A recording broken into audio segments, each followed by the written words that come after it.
In a quiet seaside town where waves kissed the rocky shores and the air carried the scent of salt, a boy named Ayan lived with his father.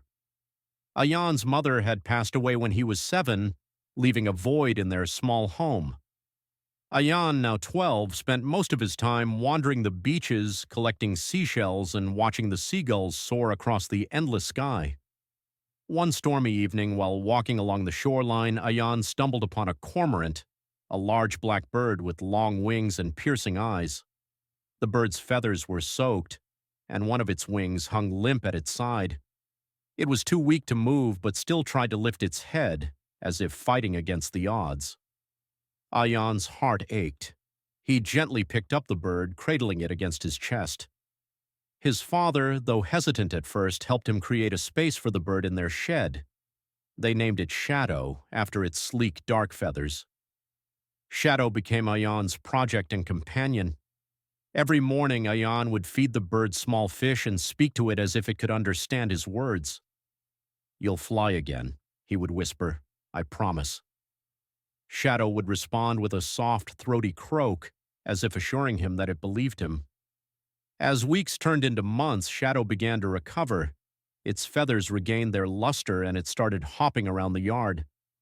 Ayan built a makeshift perch near his window where Shadow would sit and watch the world outside.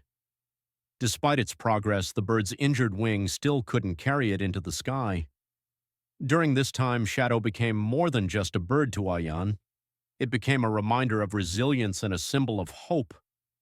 Ayan began to open up, sharing stories of his mother and the things he missed about her. Shadow would tilt its head, listening intently as if absorbing every word. One bright morning, Ayan decided it was time to take Shadow to the cliffs overlooking the sea. The wind was strong, carrying the cries of other seabirds as they danced in the sky. Ayan stood at the edge of the cliff, Shadow perched on his arm. "You can do this," Ayan said softly, his voice trembling. "It's time to try." Shadow flapped its wings, testing the air. For a moment it hesitated, looking at Ayan with those sharp, intelligent eyes.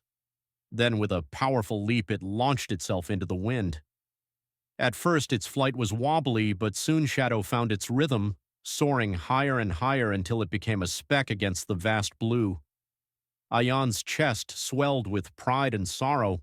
He knew this was what Shadow was meant to do, but the thought of losing his companion stung deeply. Weeks passed without any sign of Shadow, and Ayan tried to move on, though he felt a lingering emptiness.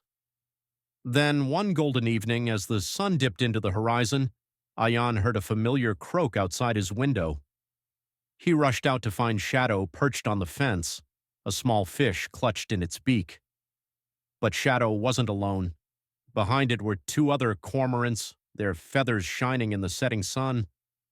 Shadow had returned, not as a wounded bird, but as a leader, strong and free. Ayan watched as Shadow dropped the fish at his feet, a gift of gratitude. He smiled through tears, realizing that their bond had transcended words and species. Shadow took flight again, joined by its companions, leaving Ayan with a heart full of memories and a renewed belief in the power of healing. From that day on, every time Ayan saw a flock of cormorants against the sky, he would wave, knowing that one of them was Shadow, his feathered friend who had taught him to hope again.